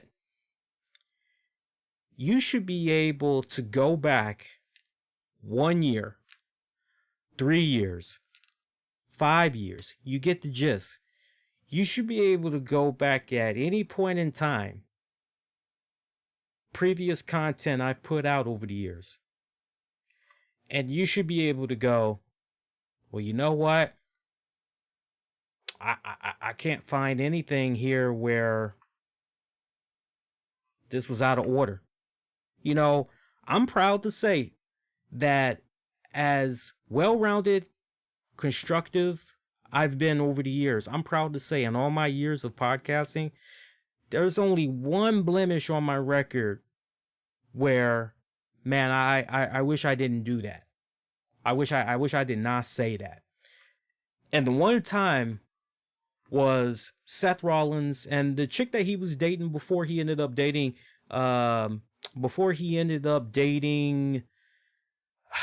Becky Lynch. There was a girl, Zahara, whatever the fuck her name was, and she had the swastika and all that shit. And I remember when that whole Nazi shit went down, and she was trying to defend the usage of that symbol and all that. And I remember there was a lot of very valid points. I think that clip may still be on the YouTube channel under RCWR show excerpts. I'm not sure. But I remember I made up very valid points. However, just like JD, I went personal. And you know how I went personal? I went personal by calling her a bitch. Now, some of you guys may say, oh, you know, that's nothing. That's, you know, what the fuck? But, you know, when I look back on it now, that was the only problem I had with that clip. I called her a bitch and I said, no, you stupid dumb bitch. You know, and I wish I could have taken that back. I wish I could have taken that back. And I know that Seth Rollins took that very personal, because for the longest time I was tweeting stuff at Seth. Nothing. This was back when Seth was actually cool. When he was running around with the Shield, and shortly after that, when he was a solo act. So this was when he was still cool in people's books. But I tell you what, less than a week after I made the show excerpt of that be available on the YouTube channel, less than a week after it was uploaded, Seth Rollins blocked me. Like, whoa. Any veteran podcaster, or aspiring podcaster, my biggest message, if there's anything to really be able to learn from here, is you don't need to hide. It's okay to be constructive. It's okay to be critical. It's just, you need to understand, first of all, what audience are you trying to go for? If you're going for the shock and awe and, oh my God, I can't believe he just said that, like Cornette. We talked about what Cornette had said last week. We don't need to rehash that shit again. But, once you're trying to figure out and establish the type of audience that you're going to go for, then, okay. Then you got to play that part. You got to be that character. When that fucking light says you're live, you got to be that act. And like Howard Stern, it's amazing the transformation he's been able to do for himself over the years. Used to be a time where, now he gets all the praise in the world for being a phenomenal interviewer and all that. But there was a time where, man, Howard did that? Howard did that on his show? Stern said that? There was a time where Howard was, oh my God, trouble with the FCC left and right. Like a motherfucker. Like a motherfucker. Some people, they know how to work it, and, but for me, it's funny because, JD has said many times over the years, come on now, you got to know what I'm doing here. And, for those that don't know, they're just, you're playing right into his hands. That's all I can say. It's like, you're giving him the buzz. You're giving him the attention. You're giving him everything, just like with Cornette. Cornette said, what? My God, that fucking bad. I'm going to give him a piece of my... Yeah, give him those hits. Give him those hits while you're saying, oh, you fucking piece of fucking scumbag, blah this, blah that. He's like that Donald Duck fucking gif, and he's just counting the money as he's walking down the street. That's me every time I get paid. It's like that. It's exactly like that. You're talking to somebody that knows the playbook. Knows the playbook very well. I don't like it. I don't do it. But I just because I don't like it, that doesn't mean, look, if you're making a killing off of working the people, triggering them, more power to you. I just choose not to do that. To each its own. Gino, watch JD, but I never took him seriously. He makes jokes all the time. I know one of his jokes would get him in hot water. Yeah, exactly. I mean, that's how it is with some of your favorite podcasters, man. It's like some of them just, that's why it always gives me great joy to do this show every single fucking week. You guys have no idea, because one of the greatest compliments I always get over the years is, man, you're always so upfront. You're always so honest. Thanks for not doing the whole slapstick, hoo-ha bullshit, like some other guys do. Another great compliment that I get from time to time. I saw one about maybe 2 weeks ago. Thank you so much for being as unbiased as possible when you're talking about the AEW product. I've seen, and listened to your reviews, and, the points you make where, this had bothered you, and for these you give honest, legit gripes, great ways of improvement. I appreciate that. Made a big fan. You know, for me, those are the greatest compliments I can get, because it lets me know I'm doing my shit right and I keep it coming. That's the best thing I can do. You know, everybody's got their own style. Everybody's got their own niche. Everybody's got their own, this is how I can penetrate listeners. I'm sorry, but, you know, if I can only at one time have 13, 20 people checking out the show live or whatever, I would rather do that than pretend to be something that I'm not, all in the name of, you know, trying to chase after clicks. And I'm sorry, not for me. I'm no thanks. If I gotta stoop to other measures, then maybe I shouldn't be doing this anymore. You know, if I can't be totally me, that's just me. That's just me. But I don't want, you know, people that looked at what had went down never feel intimidated. You should be able to speak your piece and do. Speak your piece. Speak your truth. Let me tell you something, and I'm going to end it with this. As long as you have your 5 W's covered. What's your topic? Alexa Bliss. Okay. Who? Alexa Bliss. All right. What about Alexa Bliss?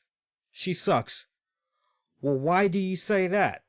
Well, she sucks because blah, blah, blah, blah, blah, blah, blah, blah, blah. As long as you have your 5 W's covered. The what, the where, the why. Come on, you know the other 2. As long as you got all of those covered, man, you're fucking bulletproof. You will always be fucking bulletproof. I promise you guys. Because you've taken the time out to cover all of those. And when you've covered all of those, you've done your research. Nobody can fucking touch you. Nobody can fucking touch you. Any one of those you're lacking in, there's a loophole. You could possibly be defeated. But as long as you got your who, your what, your where, your when, your why, you're bulletproof. You are fucking bulletproof. Remember that. Yo, one thing that I'm seeing, you know, and this kind of relates to what went down with Hana Kimura. You know, the cyberbullying and you know, social media. You know, let's be honest here. Let's be honest here. Social media, you know, it's really fucking ugly. It's gotten pretty ugly in the last 10 years particularly. You've seen it with your own 2 eyes.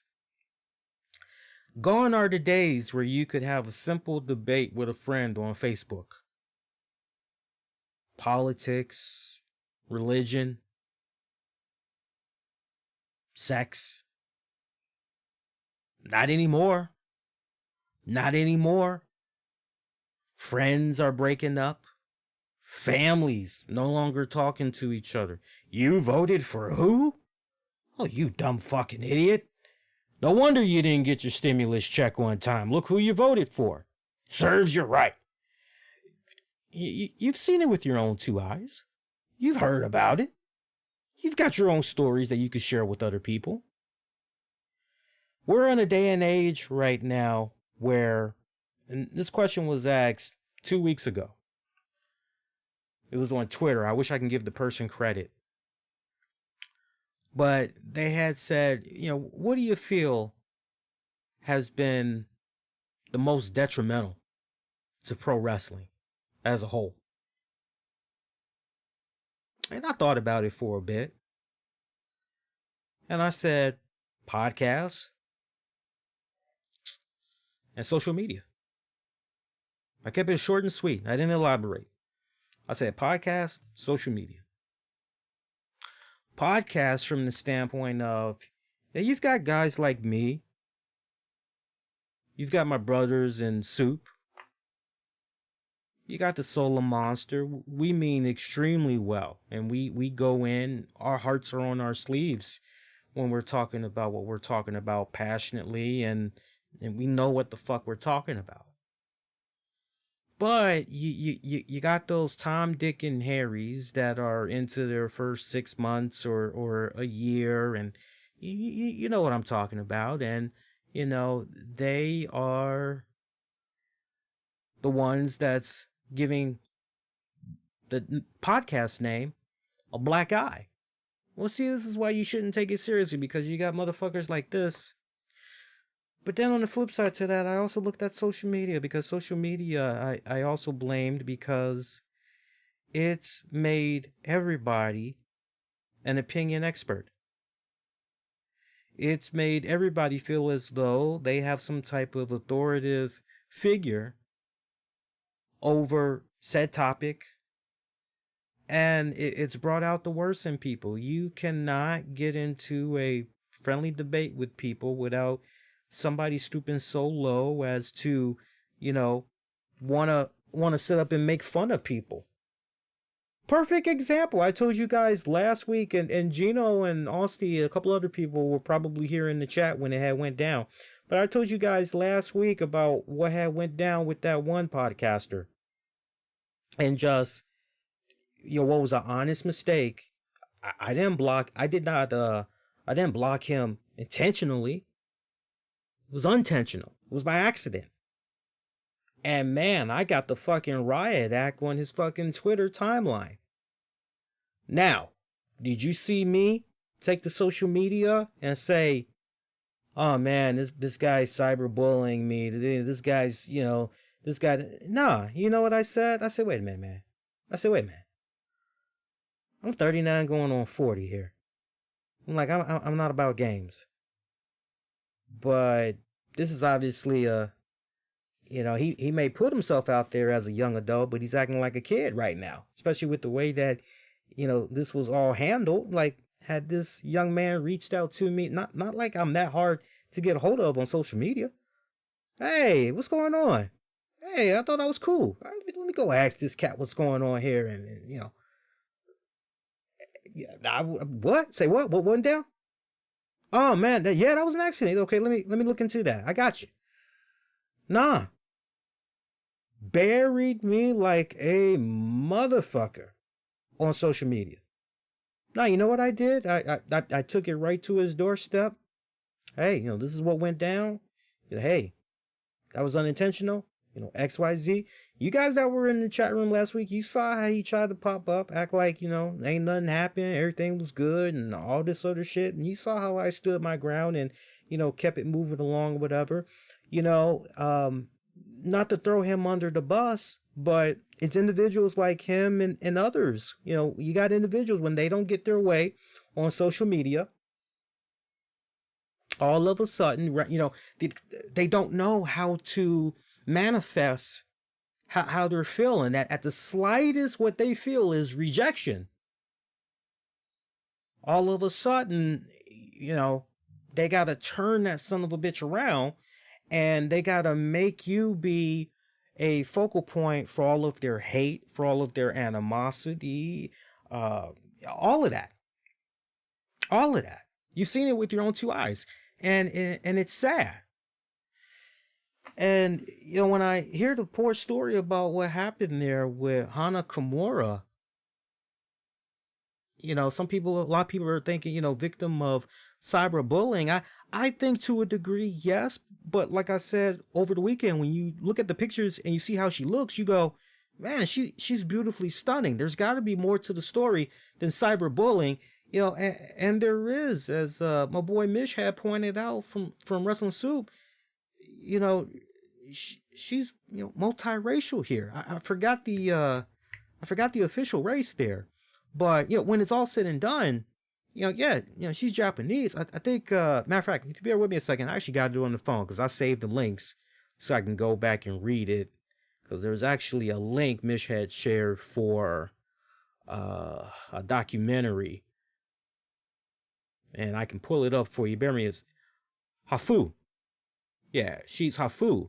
And so it's frowned upon, you know, when okay, you're supposed to be part of the Japanese culture, but you're obviously, you're mixed and everything. And in Japanese, they're pretty, go back and listen to the Double or Nothing. I told a, really kind of cool story when I was in junior high, and a Japanese or a Vietnamese girl that I was trying to go steady with in junior high. Go back and listen to that. We both were in junior high, and go back and listen to that. And that'll kind of get you guys caught up to speed a little bit. But you look at what was going on with her and everything, and just a sad fucking story. Just a sad fucking story to hear that ultimately she was a victim of not being accepted amongst her own kind, being shamed because she wasn't, 100% whatever. And then on top of that, you got other people that's just coming at her for, whatever. But, 22 years of age, she took her own fucking life. The immediate cause of death, it wasn't known off the break, but in a new update, and if somebody could do me a favor and actually find that link for me, because there's actually a new joint where the police, actually, let me see if I can kind of beat you guys to it here, because I want to say that they have found something that they believe was in her system, but she did take her life. That is official. She did take her life, because I was reading something on the weekend, and it was, wow, what the fuck. And I'll see if I can actually find it for you guys here. So I've never really been a fan of social media, not to mention reality TV shows as well, man, because it has these people that normally wouldn't otherwise be a part of your life now, because your life is playing out before their very eyes. A lot of these people feel as though, they have a say in all that. So yeah, according to MSN, I got the report, so I'm good, guys.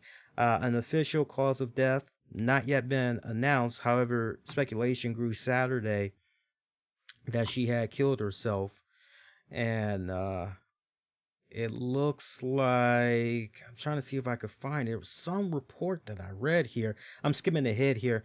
Backlash against Kimura has now shifted to outrage over her critics and the pain they apparently inflicted from the safety of their keyboards.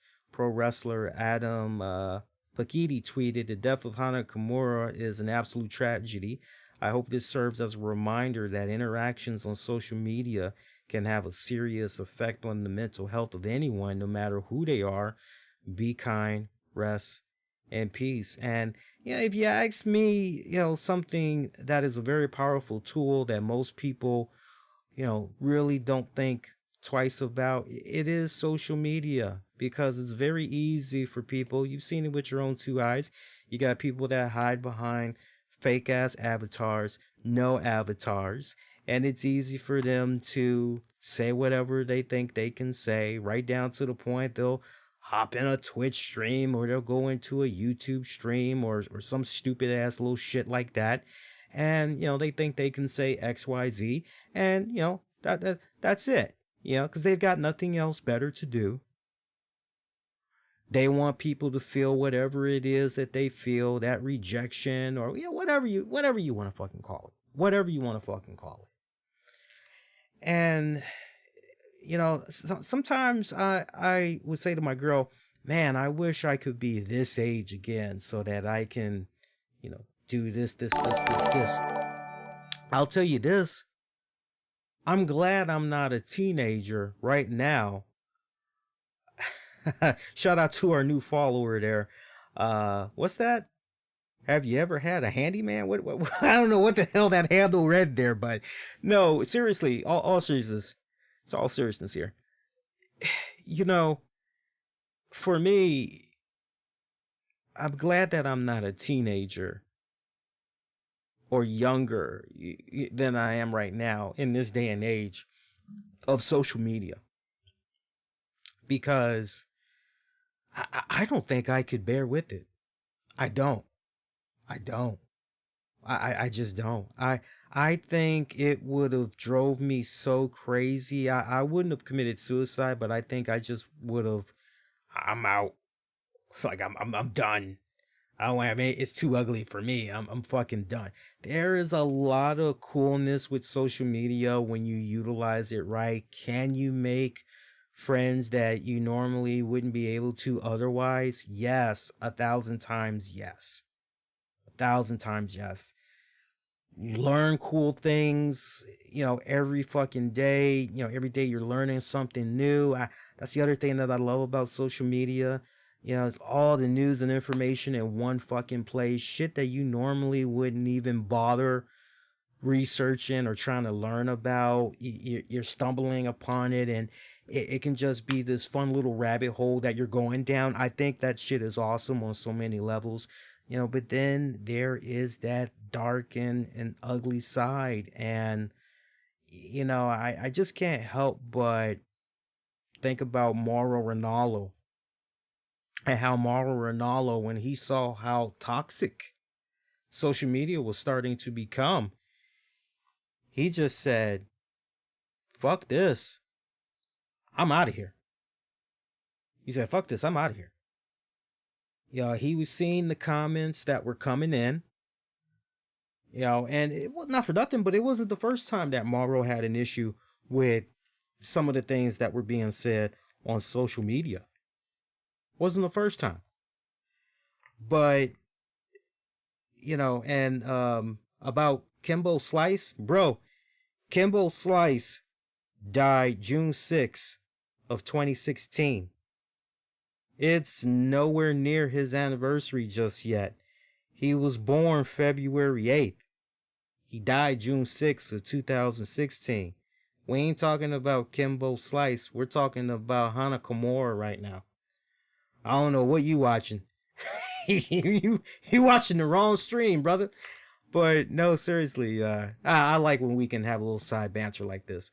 But no, social media, and you see what happened with Mauro. Mauro hasn't been back on social media since, and I highly would encourage you guys. You get an opportunity, go out of your way. There was an interview that Mauro had gave. I can't remember if he gave the interview to someone out in Canada or what, but there was an infamous interview that he did where he reflected in great depth about what was going on there with social media and his ultimate, I'm done with it. And he basically talked about how getting off of social media essentially saved his life and everything. And it just goes to show you, you can have all the money in the world, you can have your looks, you can have a great job, you can have a great circle of friends and family, you can have your health.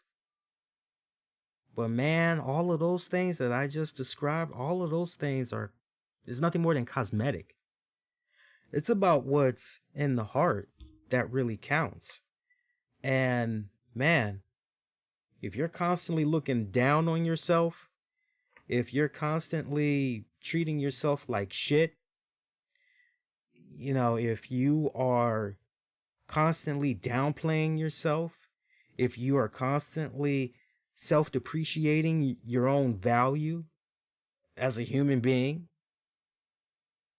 you're looking at yourself with nothing but shit. My God, man. And then on top of that, you're feeling that way. And then you have people, the last thing you need, if you're already feeling like that, the last thing you need is social media. Because that is essentially like somebody giving you a gun so you can blow your brains out. So if you are a former drug addict or you are a former alcoholic, okay, the last thing that you need to be doing as that alcoholic is going into a liquor store just to buy a pack of cigarettes or get some chips. Yeah, I don't really think that's gonna go quite right. And if you are a fucking former drug addict, we definitely need to make sure we keep your ass off of that hot street at 45th in 7th Street, wherever, and what the fuck land, because that's a hot spot for fucking XYZ, right? So, you know, if you notice, every time we end the show, I always say, be safe, be kind to one another. It's not something I just, oh, you know, that's catchy. Yeah. No, I really mean, be safe. I was saying that long before the pandemic. Been saying it for years. Be safe, be kind to one another. You know, be safe. You, your family, your loved ones, everyone, be safe. Be kind to one another. And we're on this planet one fucking time. Don't you think if we're going to be leaving this earth at any time, don't you think it's kind of cool to leave this earth knowing that you ain't got somebody that's mad at you, has bitter feelings or whatever? You know, you are kind to every single body that you ever came in contact with. Anything that you could do to help out your fellow man or woman, you were able to do something for them. You were able to, as I always like to say these days, pay it forward. And you were able to pay it forward in a huge way. You know, we need to look at what happened here with Kimura. And, you know, this is a very, very strong teachable lesson here. You know, as far as mental health and all that goes, it's a very, very teachable moment here. And we need to make sure that, you know, we rise above some of this ugliness that's happening on social media, and, you know, really try to do a better job in,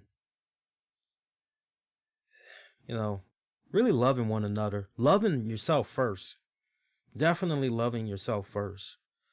But, you know, quite sad, just quite sad what happened with her. 22 years of age, barely fucking scratching the surface. I can remember exactly what I was doing at 22.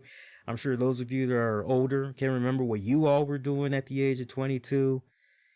You know, just barely fucking scratching the surface. Still looking at the world with, you know, unlimited possibilities. Feeling as fearless and invincible as fucking possible at that age. And, you know, just sad. Just fucking sad. I don't have anything else more I want to add to that, but Hana Kimura, once again, Japanese professional wrestler. She was on the Netflix reality series Terrace House Tokyo. Passed away, age 22. The World Wonder Ring Stardom, which is a women's wrestling promotion based out in Tokyo, they confirmed her death on Twitter over the weekend. And there was speculation as far, because I remember reading the drugs that was found, but I remember them saying, as far as, you know, well, officially, you know, we can't reveal the cause of death, but I remember it was one of those, look, you put 2 and 2 together, come on, you know, if we found this, what do you think? And I wish I could find that article for you guys right now. I thought I had saved it, but sadly don't have it. Now, one other thing I want to get into before we get ready to wrap it up. We did pretty good. We ended up giving you guys a 2-hour show. I know I said we were going to wrap up the show a little bit early here. Let me just see if there's maybe 1 or 2 more items I want to get into before we get ready to wrap it up here. Because honestly, I'm just going through the rest of what I have that we can kind of get into here. Last week, I had mentioned the passing of Larry Kansanka, who was one of the longtime writers for 411 Mania. Hey, his family, they got a GoFundMe that's set up for him. And the way you can find this, do a Bing Google search and just type one word, Larry Mania, living on in his girls. Type that in a Bing or Google search. Again, Larry Mania, or you could do Larry Mania GoFundMe. I know you could find it that way. Do Larry Mania GoFundMe. And family, friends basically had set up this GoFundMe for Larry Katsunka. And, basically when it's all said and done, yeah, he was dealing with some health issues leading up to his death and everything. But the wife and the kids, definitely some little kids that's involved here. That family needs all the help that they can get right now. And as I have been telling you during this pandemic, take care of yourself first. Take care of, your house, get your things in order. And if you're in a position where you got a little something extra and you contribute, I'm sure the family would greatly appreciate it. And I can tell you as it stands right now, they have been able to raise, they're trying to get a goal of $50,000. They're almost there, guys. Right now they have $35,330 raised. If you ask me, have I contributed yet? I will actually be contributing Wednesday. If you're following me on social media, even on YouTube, I will share a screenshot letting you guys see that I have made a contribution. So you guys will definitely be able to see it when you guys get a chance. But do fucking contribute. I did not know about some of the health problems that he was having. I did not know it was as severe as it was and everything. I had no idea. So I'm sure the family would definitely appreciate anything that you guys might be able to contribute. And also, in case you guys are curious, episode 3, The Undertaker Last Ride, it's available now on the WWE Network. Me and the missus, we actually have the first 2 episodes of our review up on Patreon. We are going to be sitting down. We actually watched the 3rd episode over the weekend. So we will be sitting down this Wednesday morning, Patreon members. We'll be sitting down this Wednesday morning to record our thoughts on it. And I'll actually be uploading it to Patreon. So peep that out when you guys get a chance. And other than that, I'll buy you guys a couple of minutes. Is there anything else you want me to, maybe get into for a couple of minutes? Something you want to pick my brain on? Wrestling, non-wrestling related, you guys are more than welcome to do so. And then otherwise, at this point, what I can tell you guys, our next show is definitely going to be Wednesday night. So good time, first time in a couple of weeks. I'll be live after NXT and AEW goes off the air, so join me for that. Normally we've been coming on Thursdays at 10 p.m. we've been coming on Thursdays, but we're Wednesday night. I'm off from work, so makes a lot of sense. I'll be live with you guys, so check that out. That's going to be awesome. Looking forward to it. And see, other than that, yeah, man, that's pretty much it. I see WWE is going to be doing its thing with the FCW story on FS1, but if you have the WWE Network, what's the point in watching that? Why you got to wait until 10 o'clock Tuesday night, FS1, when you can go watch it on the WWE Network right now? It'd be one thing if, they got to start doing alternate commentating specifically for content like that's dropping on FS1 and ESPN. I know I said that once before, but I just can't help but reiterate it again. WWE seemed to have been on the right path. WWE seemed to have been on the right path when they did WrestleMania 3 on FS1. What was that, 2 weeks ago, guys? And if I remember it right, in between commercial breaks, I have to rely on you guys, but it kind of came off to me in between commercial breaks or maybe on the social media platforms. Renee and them, they were doing a hangout and they were talking about the card and everything. So they got to do some alternate commentating, man. They definitely do. Alyssa is saying she doesn't like the Seth Rollins heel turn, doesn't like Messiah. Alyssa, sweetheart, I'm sure I'm with you 100%. I'm sure that there are many others that will definitely agree that this has been a very weird incarnation of Seth Rollins that we're dealing with right now. I don't like it. I honestly wish Seth Rollins just went away for a couple of months And would that even help, though? Would that even help? Just having him off TV for a little bit, would that even help? I don't know. Your guess is as good as mine. But yeah. I'll tell you what. I'll do.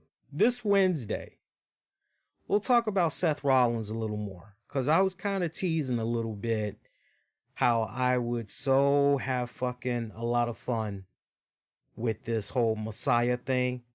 Because there are some really cool ways that they can really amp this up and really make it entertaining.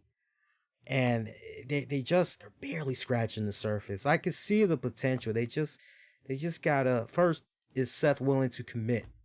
Is he willing to fully commit? That's the question. But we'll talk about that on Wednesday. I got some really crazy ideas that they could take this in. I'm most curious what's going to be happening with that Rey Mysterio retirement joint. Is it really going to be a retirement, or is Rey Mysterio going to be seeking some type of retribution? What's going to be going on with Dominic?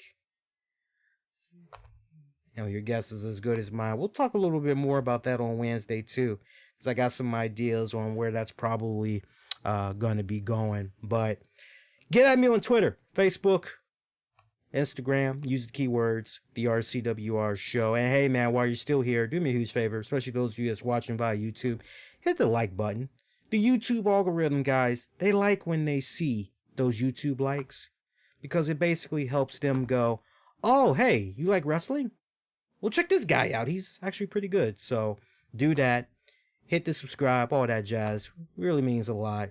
But definitely get at me on the social media platforms. And your next edition, I'll be coming at you again Wednesday night, May the 27th, 2020. We'll be coming on as soon as NXT and WWE goes off the air. Meantime, those of you that's going to be waiting for the audio version of this, give me about 40 minutes or less, and I will have this up soon as humanly possible. And until next go round, wishing all y'all to be safe and be kind to one another. Be well, my friends. Take care.